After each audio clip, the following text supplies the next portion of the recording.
Yasuo in this patch has also had some numbers tweaked, smaller range on that ultimate as well as the flow. That Nerf gun's been firing pretty hard. It has been firing pretty hard. We'll see how it affects Alliance's picks and ban strategy, because what was more interesting about the Yasuo pick from Froggen is he picked it with no additional knockups. There was nothing else to support him. Well, we called these bans, and it was pretty obvious, wasn't it? Pantheon taken away from Svenskeren, Vayne taken away from CandyPanda, and Karthus taken away from Froggen. So lots of targeted bans already. I want to see if the Elise is going to be banned out. SK Gaming had the option to run Pantheon or Elise last week. They ignored it. They let it go through. We have seen a decline in victories on Elise jungles because, as many players have said, you don't get to practice it, you don't get to scrim with it. So we don't see that top-tier Elise play in the LCS recently. And Wukong's been rising to prominence recently, so that may well be next focus as well. There is the Trundle ban. Wukong, a champion that should picked, so maybe they're going to focus on towards that one. Final ban coming through is Renekton, so two top laners taken away here. So the question now is, are they going to force Wickd onto Irelia? And if so, SK Gaming may have some form of counter pick to work around that one. Knowing that Trundle was banned, immediately we see the reply of the Renekton. It does leave up the likes of Shyvana, something that Freddy has played, and we're still seeing played more so in North America than EU, but it is a champion that can still do well.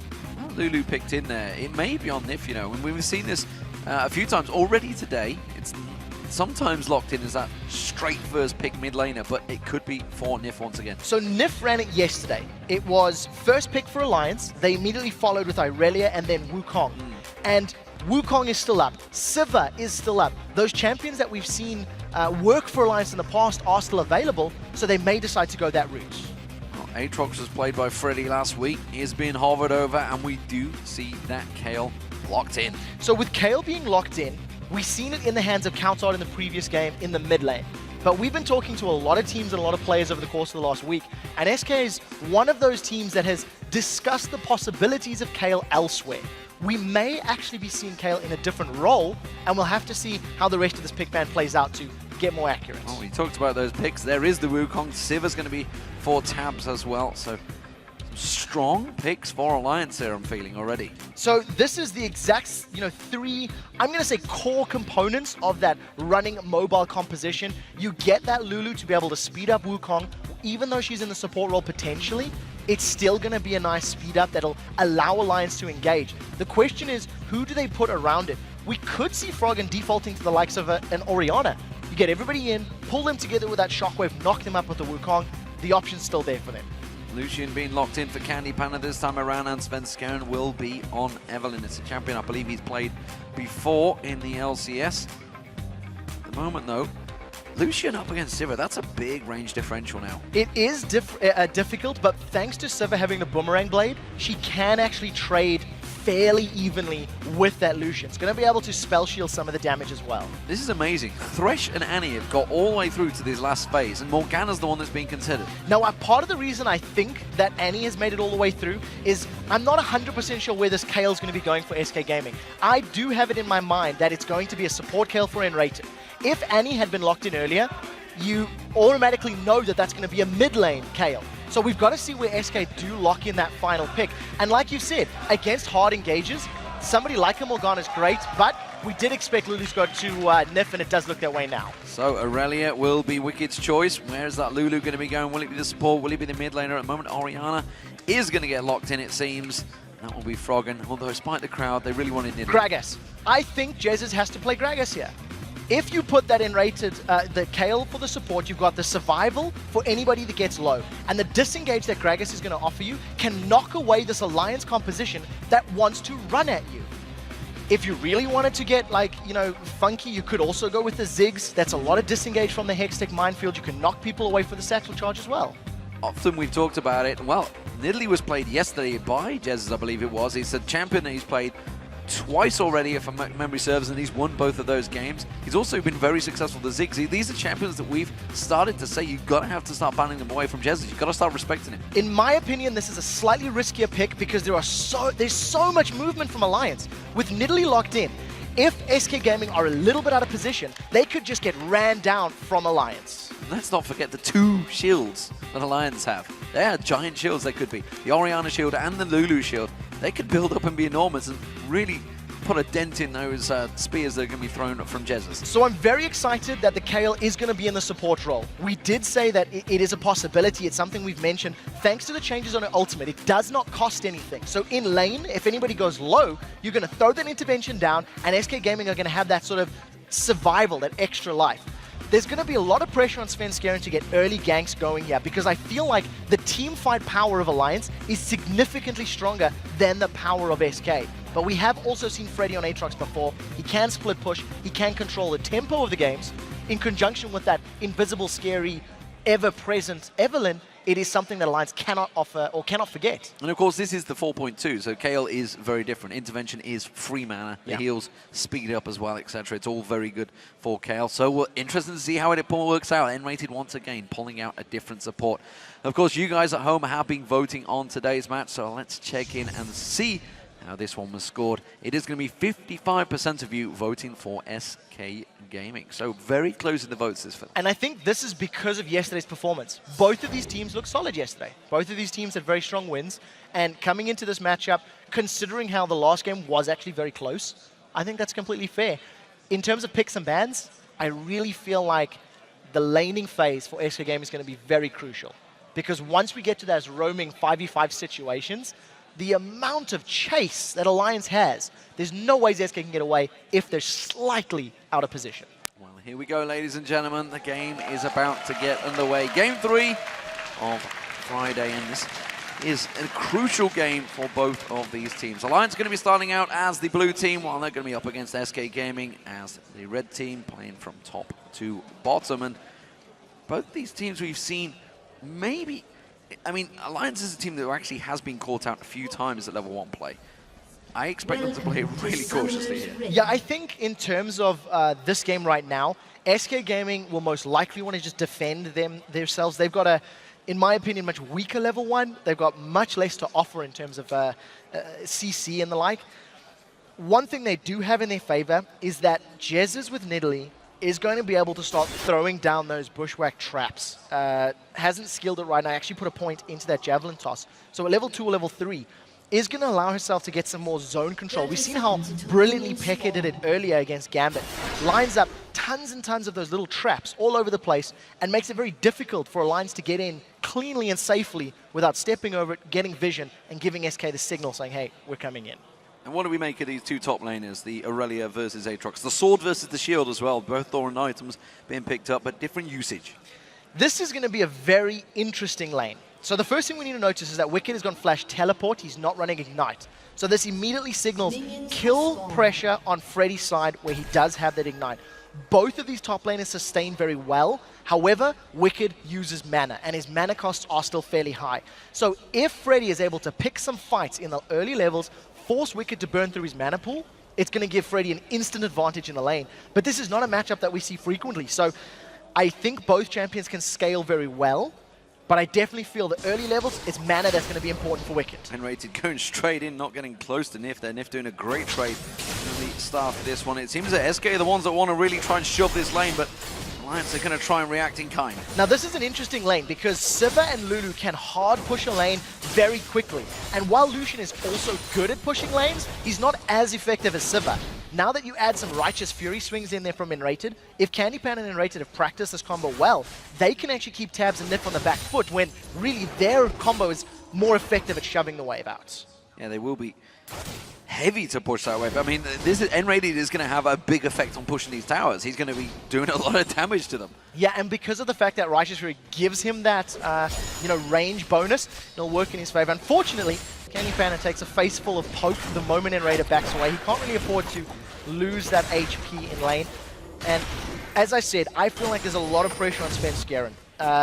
The fact that the mid-game team fight's going to be so strong for Alliance, SK needs to disrupt it, delay that, or ideally give themselves a lead going into that portion of the game. Yeah, we're going to keep our eye and see how much roaming Jesiz does as well. It's worked out so well for Jesiz when he has been roaming champions. And Nidalee is one of those champions that has got high mobility, can get around the map fast. And Froggen, well, he does tend to stick in that mid lane. So Froggen is one of the sort of Season 2 mids in terms of playstyle. Farm heavy, get yourself to 3 or 4 items, and then find team fights to work. And on a champion like Orianna, yes, you can roam, but it's not a traditional roaming champion. You really want to scale with your items. I'm just quickly looking down the lines, and one of the things that SK are severely lacking is hard crowd control. You know, Evelynn and Aatrox have got some in their kit. Nidalee's going to offer nothing. Lucian's going to offer nothing, and one tiny slow from Kayle is nothing in comparison to the immense crowd control that Alliance are putting down. Multiple knockups, pullbacks, Glitterlon slows. So I feel like SK, once again, just have to be very calculated with how and where they pick their fights. Wickd making sure he doesn't miss any of the CS that Freddy was shoving on towards his tower. Freddy seems quite confident in pushing his lane as well up against Alliance. He doesn't seem to be worrying too much about Shook. Shook on Wukong, who has played immensely in the last few times he's been able to get that champion. So keep your eyes on Shook, whether he's going to be jumping out that jungle. And he definitely will be. If you look at his performance yesterday, the moment he got his Cyclone available, he flashed Cyclone. He actually spent quite a lot of time in the mid lane. He was working in conjunction with Froggen's Karthus, and you can do a similar sort of role with that Orianna. Get the Cyclone down, get the Shockwave, and really amplify the amount of time that the person is stuck there. And both of these junglers are much more effective at level 6. The moment Svenskeren gets Agony's Embrace, and the moment Shook gets Cyclone, all of a sudden their junglers basically switch on in the game. Froggen's starting to develop a rather healthy lead in the top lane right now.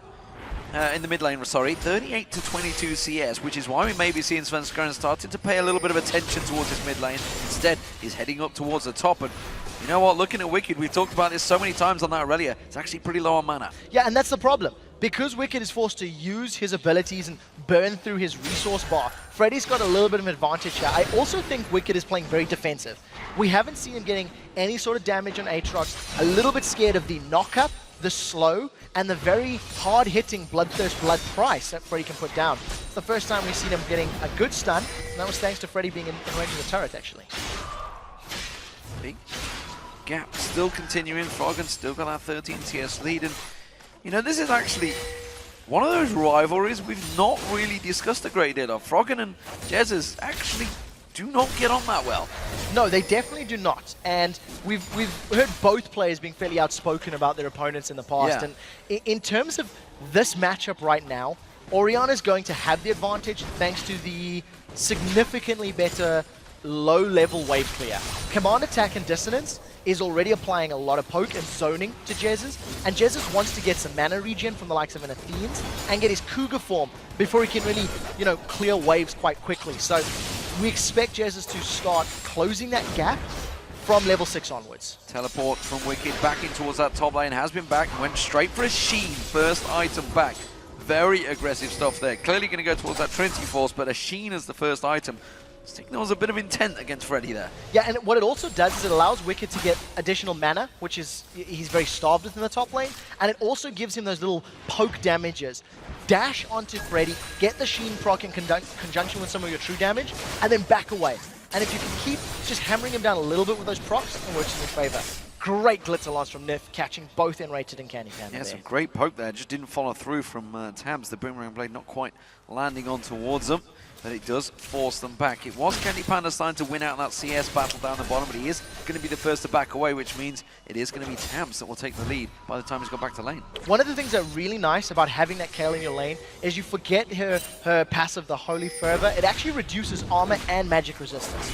So while he continues to auto-attack, it's splash damage on both Tabzz and Nyph, and shredding the resistances, making your combo hit harder in the early game. So it's a great start for CandyPanda and nRated. They've got this unorthodox lane duo, and they were ahead on CS for a little bit until they recalled. But very importantly, they kept Tabzz and Nyph away from their tower, kept them on their side of the river, and it was calculated. They were never at risk of being ganked for this opening 6-7 minutes.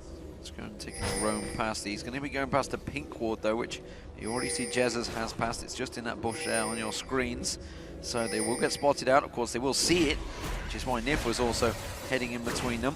This may actually be signaling some intent from SK Gaming themselves, and it was potentially a red buff invade they wanted to go for, but it was quickly spotted by Alliance. So I wonder if that was either just a warding mission or if that was the attempt to go for red. You can see that red has not spawned just yet for Alliance. SK got themselves in, got some pretty good vision.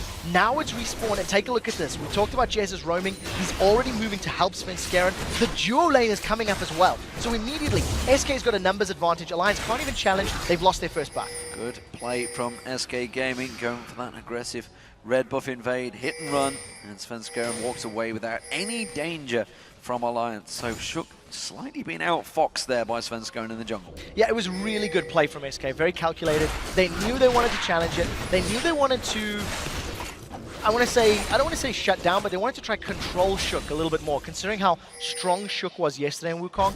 It's a very smart decision. In the top lane, Wickd's on Freddy. Oh, Freddy in all sorts of trouble. It has got that Bloodwell, remember, and is going to be needed. And Wickd, well, he may be able to get on and get the stun here. You can see Freddy having to jump away from that one. So Stomp Freddy. I mean, that would think CandyPanda is being a little brave, because every time nRated's gone away, Candy hasn't backed off. He's just sitting there, and he continually takes more poke. He's going to be a little more careful as more items are secured. And you've always got that worry that Svenskeren could be around. When there's an Evelynn on the map, you're just never quite sure if you should be going aggressive. No, and I want to see how Svenskeren itemizes his Evelynn. Because we've seen multiple builds in the past. We've seen, you know, ADs, we've seen APs, we've seen hybrid, like mixed damage. Right now, Svenskeren's already gone for that Spirit of the Elder Lizard, so gone for the AD jungle item. I want to see where he goes from here, because you can build in multiple ways against, you know, the composition. I would imagine fairly armor heavy. When you consider that Irelia, Wukong, and Sivir are all in the mix, it would make sense to get yourself maybe a Randuin's Omen in the not too distant future. So ward placements again, trying to spot out Svenskeren. Svenskeren says, saw it happen, takes away that pink buff, a pink ward rather, that was just placed in there. So that investment from Shook, that was this time around, is not paying off, and he needs to start being a little bit more sneaky with those pink wards. Yeah, got to place them a bit more efficiently. One of the best things to do with those pink wards is place them on your side of the jungle. You can see that there's been basically 2 pinks on the map throughout most of this game for Alliance. One in the top lane, one in that red buff area. And it's safe, almost guaranteed vision. First little support and support battle, and basically nothing happened. That was a little anticlimactic. nRated is also another one that we want to keep our eyes on. Where does he itemize? He's going for the Nomad's Medallion as his first item, going to get himself towards that Talisman of Ascension. But where does he go next? Does he get ability power or something similar? Shook this time trying to sneak in that bottom lane, but as you just saw, SK putting that ward in that bottom half of the bush, so almost certainly will see him coming in towards that, which means he's going to have to back away, but he's sticking around, he's hanging around here. Shook is wasting time while Svenskeren takes himself another pink ward on the hunt being used. Alliance not even close to closing that one out. So that was a little anticlimactic, I feel. I think SK completely aware of it. They were never really at risk of being caught out. What worked for Shook yesterday was the flash engages, was being close enough to catch him out. Now Froggen's going to get caught. Right, he's going to just step away from that one, gets himself the speed, and walks off. So that was a little anticlimactic. Svenskeren, I talked about it. There's no hard CC. Even if Svenskeren had thrown down Agony's Embrace, it would have lined Froggen up for 1 spear. And Froggen still had Flash, he still had Command Protect. There isn't enough instant burst there from that Nidalee yet, who hasn't even completed a major item, to really be at threat. So I think smart play from Sven not to waste his ultimate. And Froggen, as we said, you know, it's quite difficult to burst down Orianna with an Evelynn and Nidalee, because Command Protect, because of the movement from dissonance, and of course having full access to a flash as well. Yeah, these 2 mid laners are going to be some way off of their full power, so this one may go a little bit long. We'll see how it works out. 13 minutes in so far, and it's a 1,000 gold advantage for SK Gaming. And you know, we've talked about this a long time in the past. The investment that you put in towards those pink wards, because there's an Evelynn, actually does mean. We'll get back to that. We'll just see whether Freddy and Wickd do like to go towards it. Bloodwell is available this time around for Freddy. He's decided he's going to stick around aggressive. Now he realizes he's in all sorts of trouble. He gets caught by the Cyclone, tries to get away. The Bloodwell is popped. This time he's going to have to try and get away from it. Don't think it's going to happen. Wickd should be able to get him down. Wickd very low. He needed the help from Shook for that one. Freddy should have flashed first and then gone for the Dark Flight. He was halfway through channeling that Dark Flight, and while he was mid-air, Shook knocked him even higher into the air with the Cyclone. It cancelled the distance, and that meant Freddy was stuck in place. Now, I was looking at the matchup. Since Freddy got himself that Giant's Belt, he was actually winning that 1v1 against Wickd. Wickd is healed, he's come back, he's going to get this tower with the use of the teleport. Not 100% sure it's the best, but now Nyph and Tabzz are being dove. Going for the Tabzz, they want him, they're going to get him, I think. They're going to see the wild growth will be enough to save him. No, Keys goes down. Nyph's going to be the next focus target. Have they got enough to close the gap? The Culling's going to come out, doesn't quite glance on towards him. And Nyph, the little pixie, runs away. It's not over yet. Shook and Wickd, they actually have decided to back away from the top tower. Now, let's break this down quickly. On the bottom lane, that dive from Sven was perfect. nRated didn't even use intervention. He didn't need it. CandyPanda was tanking the turret for a little bit. All he burned was the barrier. If we go to the top lane, we did see that in the 1v1, Freddy with a Cutlass and the Giant's Belt was able to beat the Sheen and Phage of Wickd. Wickd has since upgraded that to a Trinity Force, so it's going to give him a little bit of a power spike, but I still feel like Freddy at level 10, almost hitting level 11, should be able to win those duels. Freddy just needs to be a little more cautious, popping the flash first and not allowing his Dark Flight to get interrupted, because Shook got himself a kill on the side of Alliance. Very aggressive stuff from Nyph here, chasing him all the way up the lane, making sure he gets on towards him. Drops that wave down low enough that Tabzz can clear it out. And in terms of CS, well, we can see it's still CandyPanda that's been dominating that lane in the early levels, as well as Froggen. He's winning out in that mid lane, 170 now to 143, so big advantage over Jesiz, but no surprises there. Jesiz is just going to continue throwing those spears. They've both got different jobs when it comes to team fights. Yeah, very different indeed. Froggen needs to wait. Oh, Nyph completely caught out here. This time Svenskeren will close on towards him and get himself a very easy kill. I said Nyph was being a little over-aggressive early on, and they made him pay. CandyPanda actually used his flash to try to get the last hit, didn't secure it, so Summoner Spell is down. With Nyph being dead and with 15 seconds on Dragon, SK Gaming should be able to challenge if they group up very quickly. I think part of the reason they did that tower dive earlier was to try and get all of that vision. You can see right in the lane, right now where Wukong is standing, I believe he's clearing a ward out as well as Dragon's getting ready to spawn. We do see Wickd actually heading down here already. He's got a long way ahead of Freddy. Does this mean Jez is going to step away? Shook's going to get caught out. Maybe no, Svenskeren can't catch on towards him. Now Alliance have got themselves a 4-man group. That's going to be a 5 in a moment because Nyph is almost there. Yeah, so Alliance have actually delayed SK a tiny bit. It should be enough time to get Nyph into play. He's going to have Wild Growth available. Now, if a good spear or two lands from Jesiz, it's going to make it much more difficult for Alliance to get away with these engages. However, there's not a lot of ability power on the side of Jesiz. Just got that Athena's and Holy Grail to work with. So he's connected 2 already. Other than hitting Nyph, it's not doing too much damage right now. Yeah, Freddy is back. Doesn't have that Bloodwell available, but he did get himself a Warden's Mail on the last back. Shook takes another spear. It's a pretty close range one though from Jesiz. They're going to continue that damage. Freddy doing a great job at stopping Froggen taking down that turret. Maybe that's what Alliance are going to go for here. They're going to go for that trade. We do see the rest of Alliance. They're all coming up here. They want to try and push for the tower. Yeah, I think the tower is going to be the better objective. Nyph doesn't have as much MR, so he's getting chunked down by those spears. Tower great. Dragon still has not been taken. So SK losing out on the positional game in that trade. Alliance rushing down the objective. SK couldn't respond. And that was just CandyPanda. Showed himself down that bottom lane, went for that wave of minions, and then everybody just quickly reacting. And part of the reason that SK are not going for a fight or not trying to rush Dragon in a 5v5 scenario, especially in this area of the map, on the hunt, Cyclone, Shockwave, Wild Growth, means SK loses a fight. They've snuck Dragon because Alliance have not challenged. And I think SK actually probably did the smart thing. If they had forced a fight and grouped up, they could have been destroyed by the very powerful 5v5 team comp of Alliance. So objectives traded. It's still SK Gaming with that gold advantage, but there's only a 3,000 gold, or 2,500 gold at the 18-minute mark. Tabzz showed himself down that bottom, which is why SK knew they were safe to go for that Dragon, which does mean we continue the farming session in the lanes. Trinity Force now completed by Wickd. Meanwhile, Freddy, well, he's had to try and counter what Wicked's been building. He had to go for some of those defensive stats instead of that Blade the Rune King, which he wanted to build straight away. Yeah, I think the Rendian Zoman is very important against Alliance because of the fact that 4 of the members want to be running at you. Even though Orianna is a major spellcaster, she wants to be spamming command attack, command dissonance every time it's up and wants to get, 2, 3, 4 of them off in a team fight if possible. So Randians will help. Now Freddy is trying to bait out the fight with Wickd. Here comes Sven. Sven's going to come around the side. Wickd does not get baited into that one. He's not going to fall for it. He's realizing that Freddy, while you're being this aggressive now, why? What is around me? We'll see what they do. The rest of Alliance are now grouping towards this top lane on the mini-map, so Freddy also needs to back away. There's not enough vision of the members of Alliance, so I expect SK to play this a little bit safer. While the focus is on the top lane for the Alliance members, the rest of SK are grouping towards this middle. We're going to try and catch out Tabzz as he heads towards that bottom wave. He is actually coming through. Ooh, sees the red buff, which they were just trying to sneak away. but Tabzz spots that one out. The rest of the team will react. So Tabzz and the rest of Alliance now in front of the red buff. SK once again need to be very, very careful. They're actually split up.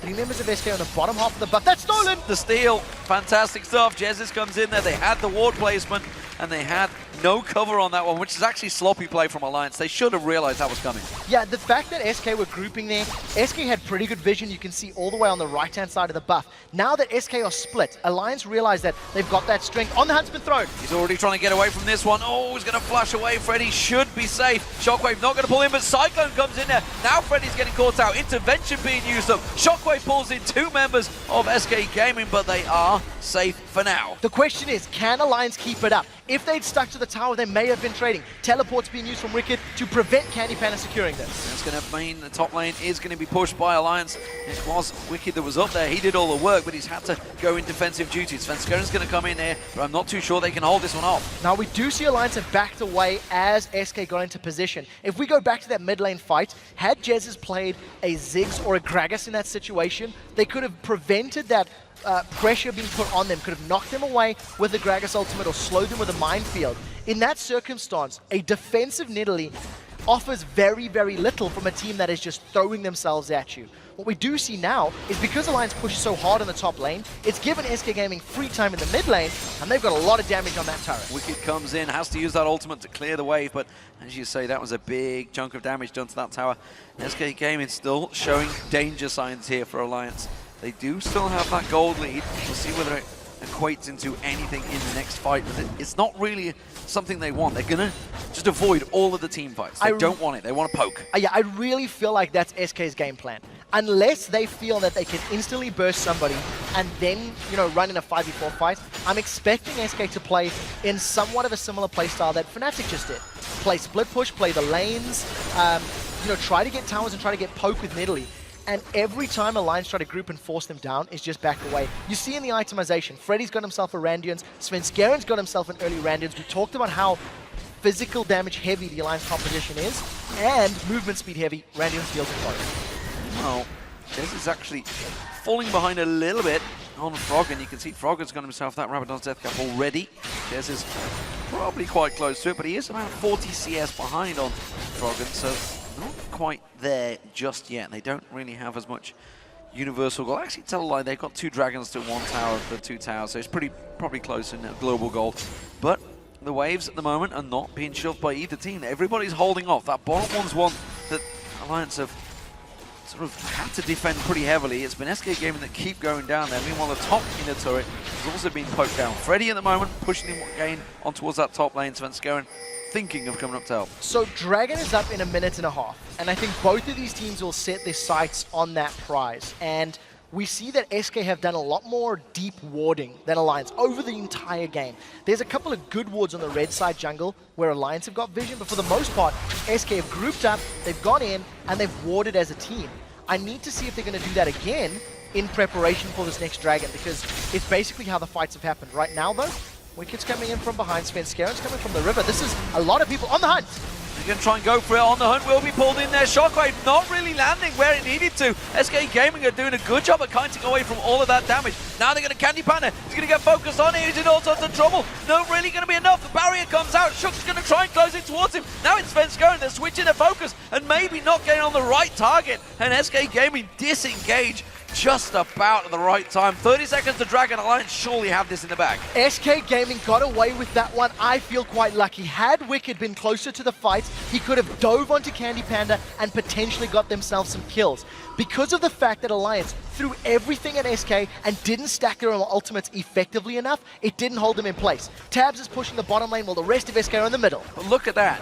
4 members of SK, all taken low, all now pushing, because they've got 2 healers. They've got big heals coming out from Nidalee and Kayle, and it is working, and they've just shoved back in towards that mid lane. We saw, of course, the bottom lane turret going down. Tabzz is going to take that one, but Tabzz is all off on his own right now, and SK going for Dragon. It goes a step further than that. Not only do they have the heal of Nidalee and the heal of Kayle, you've got Aatrox with built-in sustain and lifesteal, and a bloodthirster on CandyPanda. So they get themselves back up to full health very, very quickly. And once again, allowing SK to play the map game. They push the middle lane down, forced Alliance to respond, and SK have started Dragon. They should be aware the ultimates are not up for Alliance, and that's why they're forcing this fight. The culling on Wickd on the hunt, not up for Tabzz either. They are actually stepping away from the Dragon here. They should be finishing this one off as quick as possible. Cyclone is back up, Shockwave is back up, but Alliance, they're backing away from this one. Freddy's going to draw them in. It's the 3-man Shockwave. Freddy gets the intervention on him. Cyclone lands on 4 members of SK Gaming, but they've already managed to take Shook down. Now they're chosen on towards Nyph and Wickd. They are all low. Tabzz is going to get focused off. He may well get Svenskeren down. The heal! The Glitter Lance comes out. The heal lands out there from Jesiz, and Froggen can't get close enough. He's going to continue chasing, but he will be running into spears, and that was a Dragon and a kill for SK Gaming. But look at Wickd. He's taking advantage. He's trying to shove that mid. Somebody give Freddy a noddy badge, because he held 4 members of Alliance at bay. He held them back, prevented them getting involved in that fight. Even though there was a 3-man Shockwave and a 4-man knockup, it didn't mean a thing for Alliance because they weren't stacked together. It wasn't at the same time, and Freddy was zoning them out. Freddy's Bloodwell didn't even get popped during the course of that whole fight. That was brilliant play. I think me and the rest of the world don't understand what a noddy badge is, maybe. A gold star. A gold star, that's more like it. But I'm sure in Africa, someone somewhere's like, I know what you mean, Trevor. I know exactly what you're saying. Let's check this fight. So the things that you want to watch for, take a look at Freddy. He's in the middle of the entire Alliance team, even going through the stun. Wickd does not dive the back line. Wickd sticks onto Freddy, and he's forced so low by Freddy that Wickd's zoned away from the fight. Even though the Cyclone got, thrown on SK's back line, it was to no avail. Tabzz was not landing auto attack damage. Froggen couldn't get more spells off, and the heal from Jesiz keeps Svenskeren alive. Just perfect play from SK. They realized the ultimates from Alliance weren't there, which is why they started early, and then they dealt with the individual ultimates perfectly as well. Well, SK Gaming have still contained themselves with that 3,000 gold advantage. Very, very close still between these two teams.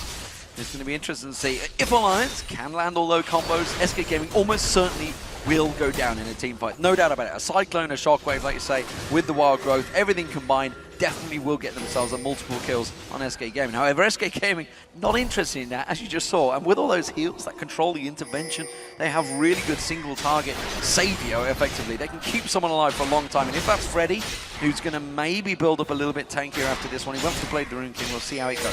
So one of the things that does work in SK's favor is that all of their champions are also fairly mobile.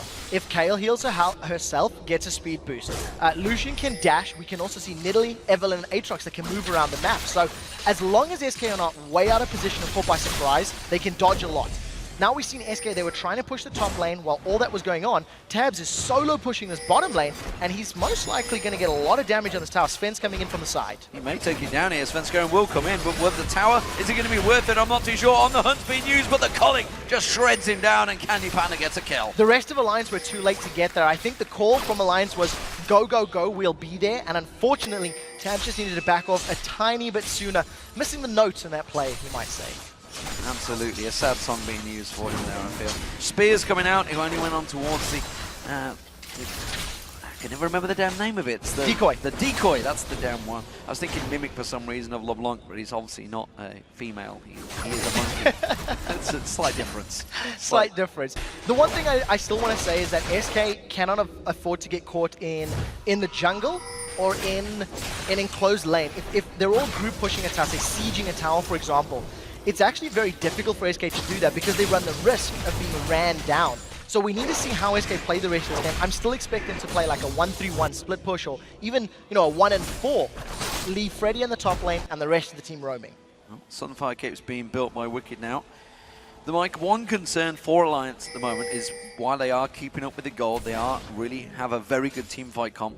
CandyPanda is again starting to build himself a lead. He's 4-0-1. He's got a farm lead over Tabzz, and he's got a giant gold lead because of those 4 kills and an assist. The one thing that SK do not have, even though CandyPanda is that strong, is they're still 2 towers down. They've got this very strong sort of poking, kiting composition, if I can call it that, but they're not actually getting map presence right now. Every time fights have happened, SK are running back, and it's allowing Alliance to get onto SK's towers. So SK need to find a way to get CandyPanda onto a tower, and it's very risky because, again, Alliance are so strong at running them down. Oh, Wickd once again, solo split pushing that top wave, driving it in on towards that inhibitor turret. Mid lane, actually, ping's coming down. Wicked's maybe going to think of making a move here. They're going to try the pincer move, try and catch him out. Shook, of course, with that flash cyclone available to him. But SK Gaming quickly backing off. And now the rest of SK need to respond and get here quickly enough. If we think back to last week's game, that was a massive spear on Tabzz. If we think back to last week's games, SK Gaming had secured an inhibitor and a Baron. And because they grouped as a 5-man against Shook's Wukong, it allowed Alliance to engage in them and get kills. SK are not running into the same mistakes. You can see Freddy's nowhere near and he doesn't have teleport. Trying to bully them out of this one, but well, SK Gaming do have a lot of wave clear. CandyPanda going aggressive there. Thought he could catch something on the enemy. He's got to be so careful of that because Shook could just turn around at an instant. Yeah, that's very brave. You really shouldn't use your Relentless Pursuit to dive forward on the front line because you just run the risk of being caught out.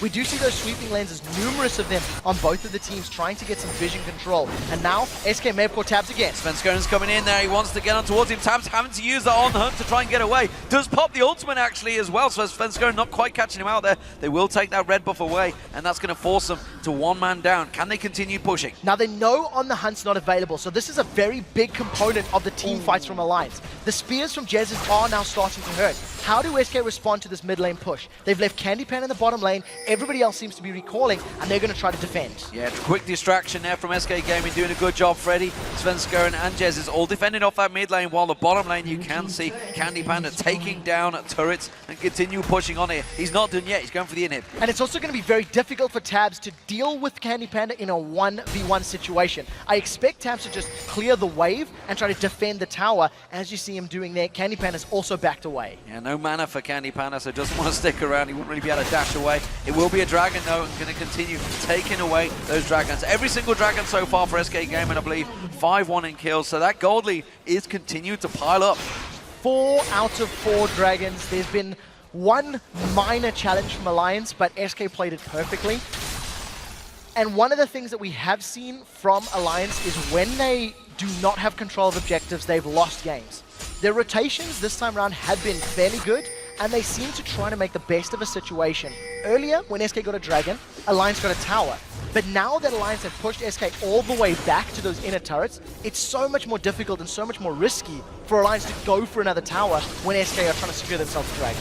His veil has been built by CandyPanda, wants to make sure he's not involved in that cyclone or shockwave. He can get out of there. Of course, Wickd could also be diving for him, so everything's starting to be built up defensively from these teams as required. Wickd up against Freddy. They haven't really gone at it since that early few levels where Wickd had the advantage, but still it may well be much closer this time around. Yeah, I also think that with Freddy having now, so many higher levels, he's level 16 with Massacre and Blade of the Rune King, I don't think there's enough damage from Alliance to take him down. Nyph just gets melted by those spears. That's a Deathcap Void Staff on Jesiz, and he hit a lot of spears yesterday as well.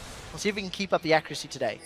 Yeah, it's something we've been seeing a lot of in the Korean scene, a lot in the North American scene, but finally we're starting to see a lot more Nidalee in the European scene. I did wonder about it. Jesiz was the first to really bring it out in the European scene this split, and it has been played to much success this week. I'd love to see what the win rate's like for it as we go in towards the Super Week next Tuesday. So one of the things that is great about Nidalee is that when you are landing high damage spears, you get so much control.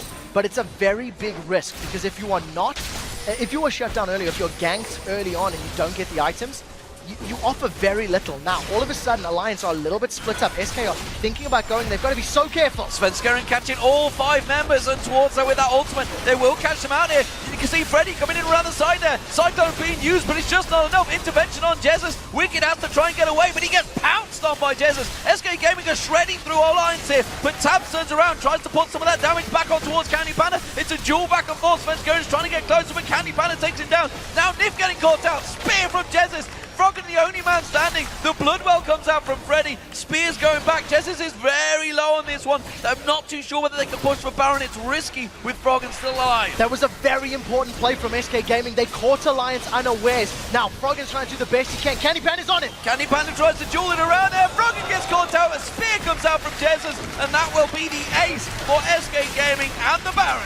That was a phenomenal play, and I talked about how Alliance had the better 5v5, but in that situation, SK Gaming jumped in first. They were able to get so much damage. Take a look at this. You can see that every single member of Alliance is grouped up in that bush there with the exception of Wickd.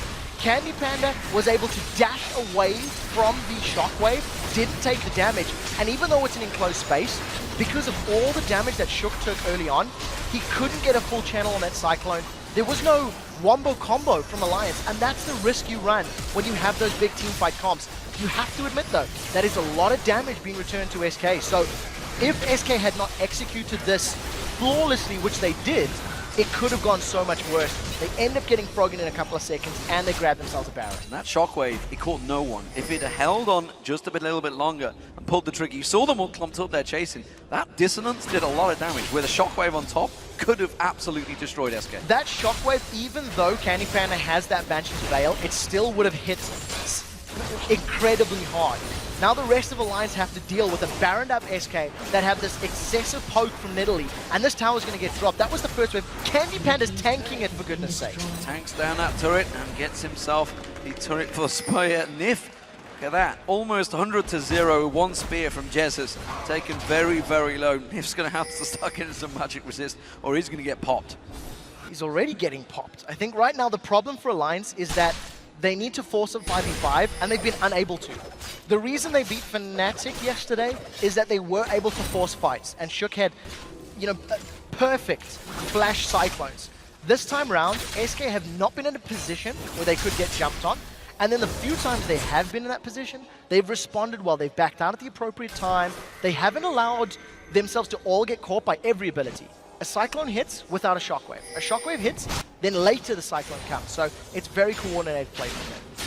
And you know, we've been talking about how well Amazing's been doing, obviously MVP last week and maybe even this week, but you got to talk about Svenskeren again. He's still having another brilliant game. 1-0-6, involved in, what, 70% of the kills so far for SK Gaming. And his Pantheon was banned away. I feel like Pantheon is Svenskeren's strongest champion. It's taken away. He doesn't go for the likes of Elise. Elise was also removed from the pool as well. No, I'm lying to you. No, Elise was available. Elise was available and unpicked once again.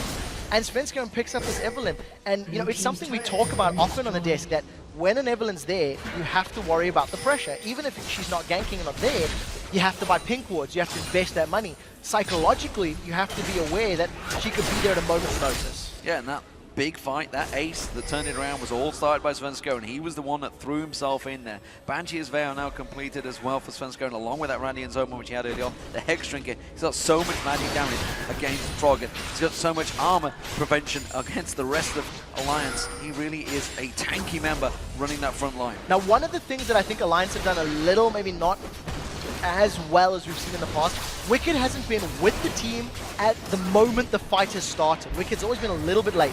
CandyPanda again is just going to tank up the turret hits, he'll regen off the minion wave, and he's got Baron sustaining him as well, plus all the heals from the rest of his laners. Look at that on Tabzz! Yeah, Tabzz in all sorts of trouble. That's the AD carry having to step away from this one. That means that SK Gaming can push on this inhibitor turret. No pressure there. They just walk in, take what they want from Alliance, and, well, they are defenseless right now. Can they land that shockwave? No. Froggen can't pull the trigger. Inhibitor taken. At this point in time, even if they do land a shockwave, you've got Freddy that's got a revive from his passive, as well as a Guardian Angel. You've got intervention that's going to prevent anybody dying, and all of the massive heals from Nidalee as well. It is an incredibly difficult task for Alliance to pull themselves back. They needed their team fights to have worked much earlier in the game. It didn't, and now SK have got to a Fnatic level of hope where they can just sit back, throw out spears, wait for one to land, and go for the objective. And that's exactly what's happened. When it lands on your AD carry, as it just did, you basically take an objective. CandyPanda again, as you say, you can tank out these turrets. He's quite happy to take some hits, back away, get a heal from either Jesiz or nRated alongside him. And that's just getting tanked down. There's literally nothing Alliance can do. Of course, there's the Baron buff on, but they are making great use of it. Wickd trying to split push, goes down the bottom lane, gets himself that inner turret, and he's going to continue pushing. SK Gaming, though, all backing off. He's going to have to step away. So at this stage of time, nRated has gone for a very utility-heavy build. He's got the coin, he's got Mikhail's Crucible for another heal on top of the heals I've already got, and when he casts his W, it's healing for 270 hit points, with the, of course, not counting in the intervention, which can also work in his favor. You've also got a 450 ability power Nidalee that's going to be throwing down several hundred hit points with the heals as well. So what Alliance need to do is catch SK alone, catch them split up, where they cannot stack all of those multiple heals from multiple champions and then try to force more objectives. But as it stands, Alliance can't run the risk to because they're just going to lose more towers. Oh, they're going to try and turn it Cyclone. They caught CandyPanda out, but again, intervention goes down. He's perfectly safe. Svenskeren comes in, gets the ultimate on all 5 members of Alliance once again. But this time it's a lot more looser. But look at SK Gaming, they're just picking off Alliance side by side. Svenskeren tanking out Wickd and Nyph. He's quite happily pushing on the pressure on towards him. Wickd now takes a spear. That drops his hit points down. Freddy closes in towards him, flashing away left, right, and center. They're chasing in the top. That's going to be Nyph going down. Froggen so low here. CandyPanda caught out singly. Is it going to be enough? No, he's got the lifesteal and turns it back on. Guardian Angel from Wickd pops. He's going to respawn back in there. Can he get on CandyPanda? CandyPanda just hanging off the side and will back away. Crazy fight. 3 kills picked up so far on SK Gaming. They're going to push through the mist. They can take the game. nRated and Svenskeren had a hashtag LCS big play. Intervention saves CandyPanda, and Svenskeren lands a 4-man Agony's Embrace. We talked about how Wicked needed to be with his team. He was there, and it didn't matter. Sven held him in place, slowed him down. Now SK are on the Nexus turret. Pushing, that's one Nexus turret down. Shockwave comes out. It may well have done enough to save the day just for now. That's going to be the Bloodwell pop from Freddy. He's going to come back up here. Froggen's going to try and get another distance on him. Not enough. SK Gaming will step away. They're not finishing it just yet. No, Wicked dives in. Or just in towards the culling. Not going to be enough. He will just back away from that one. So, let's take stock. Let's slow things down. SK Gaming, big advantage. 1 Nexus turret down. Now, if that fight had happened 20 minutes ago, Alliance would have got the kills. Had Alliance been closer on gold and not so far behind in terms of statistics, they could potentially have shut CandyPanda down very early on. And we talked about how they needed to find stragglers of the SK composition and throw themselves at. They did. Unfortunately, there was just too many saves. That intervention was great. Also, with Freddy going down under the turret, it's actually the GA that gets popped first, and then the Bloodwell follows second. So he still had another revive, even if they'd stuck around. SK played it safe, backed out.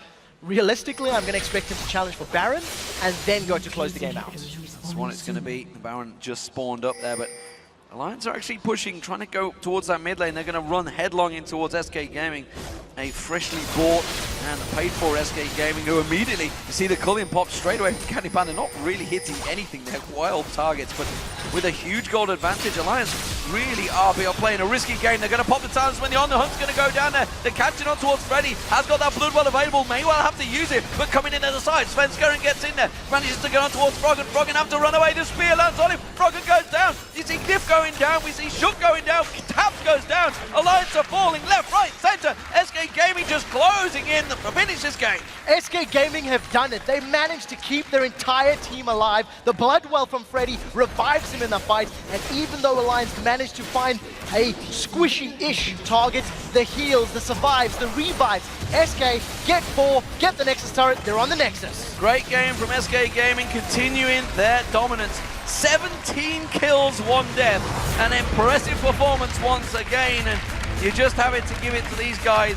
They formed as a brand new team, effectively, at the start of the spring split, and my God, teams really have to respect them now.